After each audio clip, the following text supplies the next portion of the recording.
안녕하세요. 개인 투자자분들의 멘토 프로페서 킹입니다. 2월 11일 기술적 분석이 좋은 모닝 브리핑 출발해 보도록 하겠습니다.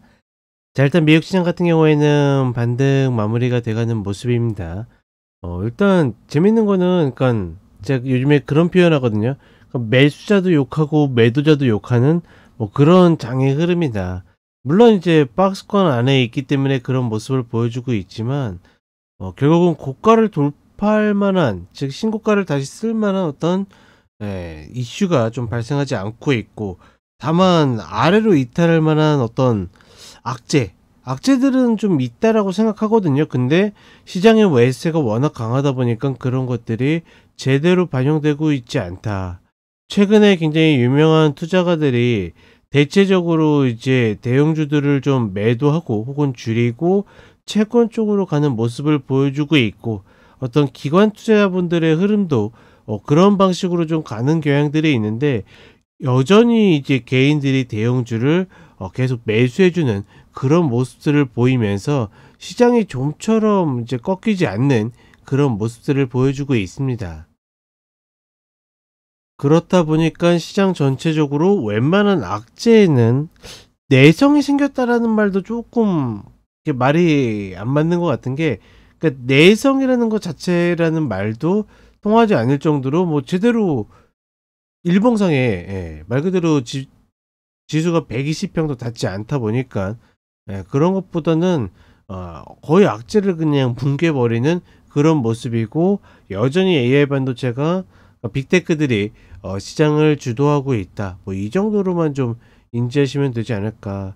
이번 주에 이제 오늘 밤 그리고 내일 밤에서 뭐 파월이 청문회에도 나가서 이제 이야기를 하게 되어 있고, 그다음에 수요일에 뭐 CPI 뭐 이런 발표들이 있는데, 그런 흐름들이 또다시 이 박스권을 좀 강화하는 흐름을 만들지, 아니면 상단의 흐름을 올라갈 수 있을지, 뭐 이 정도를 좀 보시면 될 것 같고, 한국 시장 같은 경우에는 이제 코스닥이 120평이 좀 올라가는 모습을 보여주고 있죠.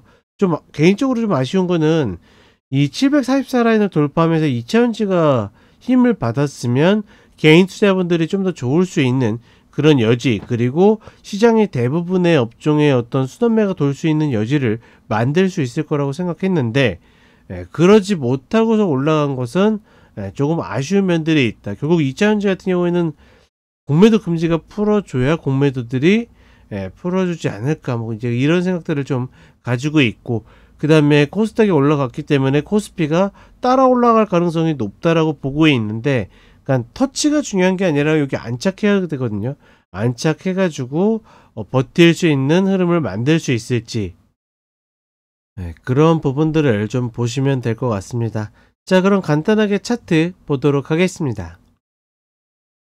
자, 나스닥 선물 30분 흐름을 보게 되면 재밌는 거는 최근 흐름에서, 그렇죠? 악재가 나올 때마다 하락을 했지만 점점 그 하락의 폭이 좁혀드는 모습을 보여주고 있고, 이제는 웬만한 어떤 악재가 나와도 시장의 중심축을 심하게 깨지 않는 그런 모습들을 보여주고 있다. 다만 그런 모습들이 반복되다 보니까 지금 상단에서 12월부터 만들어진 고점이 갱신되지 않고 있고, 이 박스를 유지하고 있다라는 거. 결국은 이 박스, 그쵸? 이 박스 중에 다른 박스는 시도할 틈도 없이 그냥 가장 좁은 박스로 계속 시장이 움직이고 있다. 영원히 횡보할 건 아니기 때문에 결국 위로 돌파하든가 아래로 이탈하든가 할 텐데, 글쎄요, 개인적으로 봤을 때는 위로 돌파할 수 있는 어떤 확률이나 조건보다는 아래로 이탈할 확률이 좀 더 높다라고 보고 있는데, 사실 최근에 이 저점을 지키는 힘이 워낙 강하다 보니까 과연 그런 것들을 할 수 있을까? 이러다가 진짜 영원히 박스가 되는 건 아닌가? 이런 생각이 좀 들고 있다. 하나 여담으로 이야기 드리면, 엔비디아가 지금 일봉상의 120평을 오늘 다시 타는 모습이고, 그 다음에 애플 같은 경우에는 요거를 이제 맞고 떨어지는 모습이죠.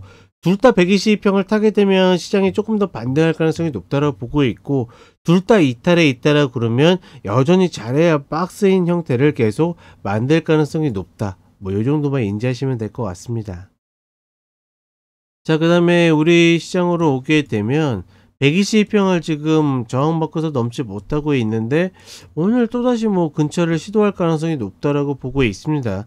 다만 이 자리를 밟고 올라갈 만한 어떤 계기들은 잘 만들지 못하고 있다. 그럼에도 불구하고 이 근처에만 머물고 있어도 뭐 그렇게 나쁘지 않은 조건들을 만들고 있는데, 그렇다라고 해서 여기에서 매수를 들어가는 것은 그동안 좋은 기회를 줬는데 이것들을 무시하고서 쫓아간다라는 형태인 거고, 만약에 여기서 내가 현금 확보를 했다라 그러면 그냥 그 현금을 갖고 있는 것도 저는 그렇게 나쁘지 않다라고 봅니다.